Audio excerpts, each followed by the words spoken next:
Okay, got the water back on, and just gonna put this bubbler on here.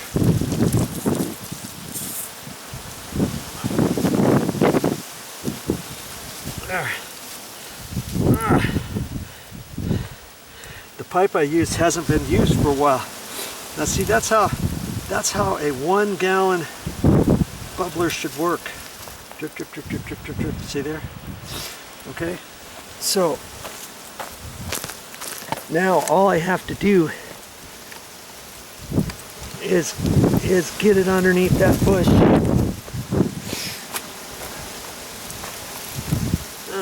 Put my gloves back on.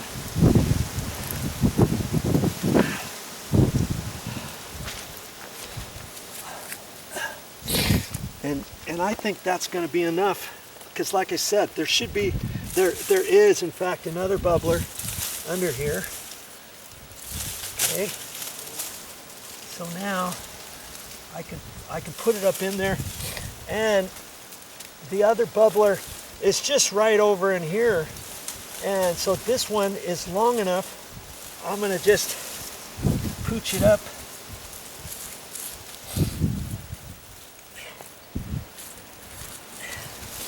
And take another quick look at that, and it's up above everything. It's dripping fine, and I'm going to leave it. And you know, that other dripper that I was seeing,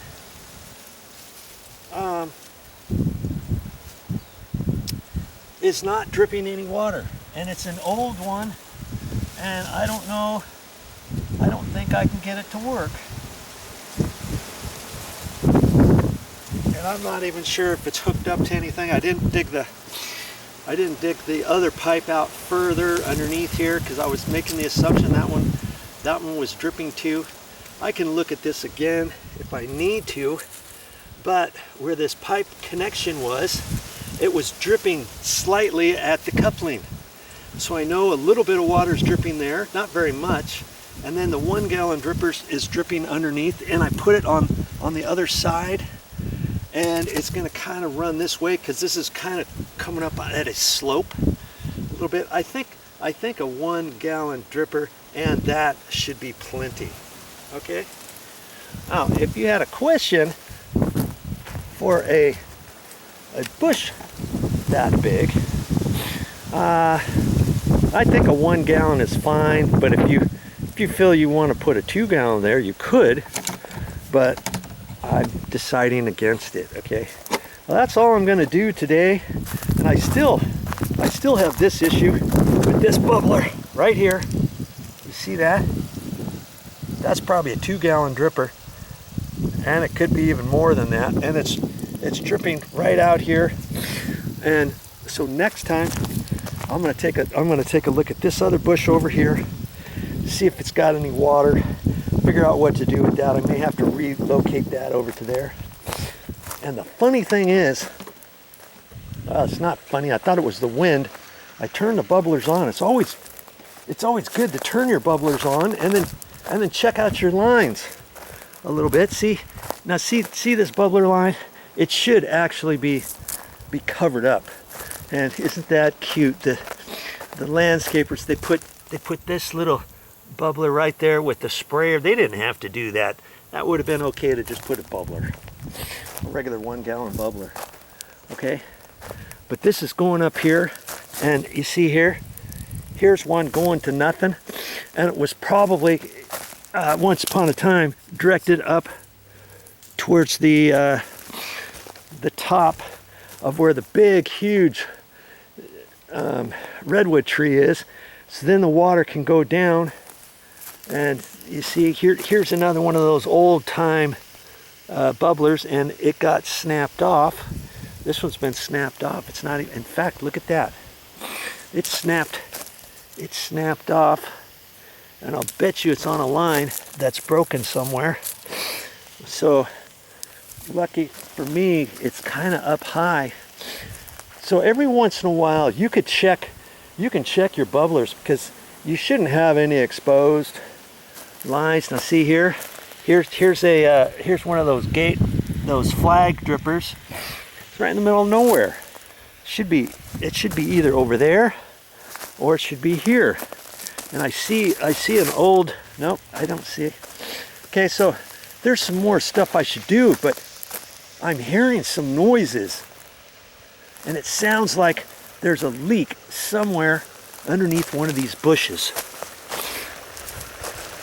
You hear that noise? Listen to that.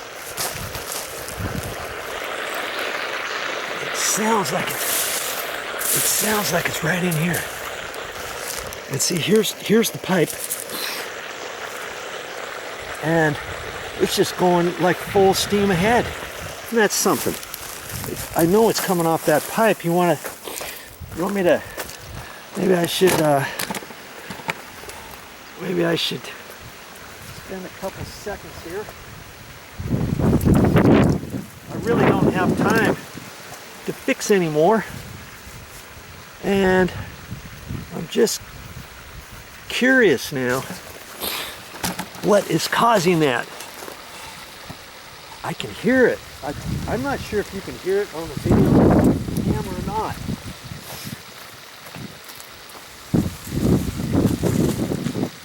Let's just see, the line is right, it's just right here.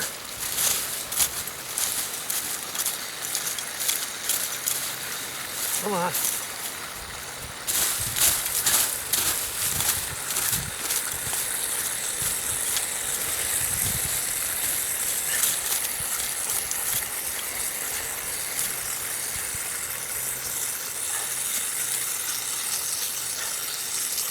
Ah, it's right here.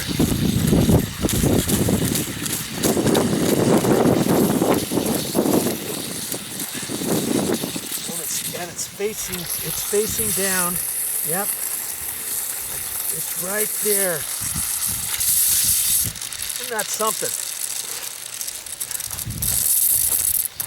And I was thinking when I was at the hardware store, should I get another coupling or not? I didn't get another coupling. You see there? Look at that. Yep. It's right at the bottom. It's right at the bottom of there. And if I had a plug, I could plug it. But chances are it's going to be best if I cut that out and put another slip joint connector in there. And the slip joint connectors don't cost that much. So it was only $1.15 or so at the store. Okay. So, isn't that something? It seemed like it was a pinhole on the bottom. And I'm feeling it. And it could be an old line that snapped off, and the little piece could be the tip of the coupling could be in there, and that's my guess. And so I believe I'm going to have to get another one of those couplings and put there. Okay. All right. Well, time for me to say goodbye. Hopefully you've learned some good stuff on this video series. Well, it's a few days later and I'm still back here in the backyard at Motha's house. Yes, hey, I went and got some more of those couplers for the main drip irrigation line, and the lines here at my mother's house are 5/8. These pipes that go all over the place are 5/8, and sometimes they're 3/4 and sometimes they're 1/2 inch. So don't kid yourself before you go to the store to get repairs. Make sure you know what size you need. And you see, if you're going to be doing repairs on your drip irrigation, you might as well get some 1/4 inch tubing.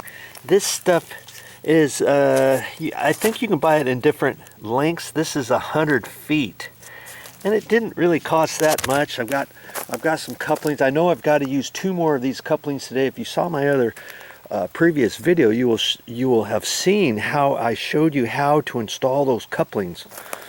Okay, and yes, you always have to get an array, an assortment of different things. I've got couplings, in there. I've got T's in there. I've got plugs in there. I've got half-inch, half-gallon-per-hour bubblers, 1 gallon per hour bubblers, and 2 gallon per hour bubblers. Like a big old huge bush like this, you might want to put a 2 gallon bubbler, but when this plant was when this bush was small, you could have got by with 1 gallon bubbler, and they might have a 1 gallon on there. They might have a 1 gallon on this. I just put a 1 gallon bubbler on here, and it had something else going on with it too. But you're just going to have to make up your mind. See this big birch tree here. That probably has a 2 gallon bubbler on it, or if you don't have 2 gallon bubblers, you could put a 1 gallon and a 1 gallon over here. I would put it on the uphill side so that it's coming down this way. I wouldn't put it down on the downhill side. Okay, and little by little, hey, trust me, when you start looking at your drip irrigation, you will find all kinds of things that you don't know what they did from before and why there's certain things going to no man's land, and why other things need to be fixed. Every time I come to Motha's house, I find something that needs to be done on her bubblers. That is, if I want to look hard enough. And see, I saw a place right here. Here's that main line that goes around over here, and this one I could hear it when I fixed it. When I fixed a main water line over there, I turned it back on, and I could hear something over here, and I thought, oh shoot, what is it? And I dug around and found, sure enough, this pipe has a hole in it, so that's why I've got some more of those couplers. And this time I thought, hey, nothing doing, I'm gonna get some extra ones, because I have a feeling I'm gonna use 2 of these today, and then if I have 1 left, I'll save it. I'll save it for some other time. Those couplings aren't that much. In fact, these were cheap. These $1.18, I think it was, and this was a 5/8. I don't know if you can see that. Let's see. There you go, 5/8 compression coupler. That's what that thing is. And you just push it on there. See how it's got a rib on the inside of it? And you just, as you install it, you don't try to twist it on. It's kind of hard to do that. Once you get it going, you just kind of work it back and forth like that. And I show you that on another video. So you can always see it on my other drip irrigation videos. And I don't know how much I am going to show you today, but we'll see. We'll see. This is just something to let you know, hey, if you want to save some money, you want to work out in your yard, you want all your plants to be all nice and all that, go the extra mile and start saving some money and buy yourself some different repairs for your drip irrigation, even if you've never done it before. If you've never done it before, go to my main YouTube channel page, click on playlists, and scroll down to drip irrigation or landscape issues or landscape repairs or something like that. And all the videos that I've ever done about drip irrigation on different places, I will have in that area, and you can learn right there, and you can know, hey, if I can do it, an average Joe, you can do it. You know, this is not rocket science we're talking about here. It's just drip irrigation water. Okay, and if you got your sprinklers off, you can fix just about anything having to do with drip irrigation. Trust me on that. You just get your hands dirty a little bit and you learn a little bit as you go. It's really not that hard. Don't pay somebody else for something you can do yourself. Even if your gardener says, oh yeah, well, I'll fix it. Yeah, right. He's gonna fix it all right, and he's gonna charge you for it. If he says it's included, then guess what? Every time you have an issue, you've got to tell him about it. You've got to make sure it gets fixed right. You've got to make sure he covers the pipes right. You've got to make sure that it's all done properly. And sometimes gardeners will tell you, Oh yeah, that's included. I do minimal things. Well, when they find a leak on your main drip irrigation line underneath a tree, next to a tree, down by a rock, there's always going to be some reason why he's got to charge you extra. You know what I mean? And then stuff gets undone and you don't get everything taken care of when you want it to be taken care of. Just go out there and start doing it yourself. If you don't have a gardener or if your gardener doesn't include this in his monthly gardening for you, then guess what? Each one of these repairs is going to cost you a lot of money that you could have saved by doing it yourself. Just fixing this one thing they'd probably charge you 50 bucks or 75 bucks or even 100 bucks depending on what it is. You may not even know what it is, and it might only take them 15-20 minutes, but yet they told you it was going to cost $125. You didn't know how to do it, so you said, well, okay, well, whatever. Yeah, go ahead and do it. And then guess what? Next month there's going to be another $120 repair, and another one, and another one, and another one. Had you fixed it yourself and figured it out on the first time, you could have saved all kinds of money. And that's what my YouTube channel is all about, on DIY. Go to my main YouTube channel page, click on playlists, and scroll down and see all of the different DIY topics I have on my channel. And anything that I post, I tell viewers, if I don't think you can't do it, or if I don't think you can do it, I'm not going to show it.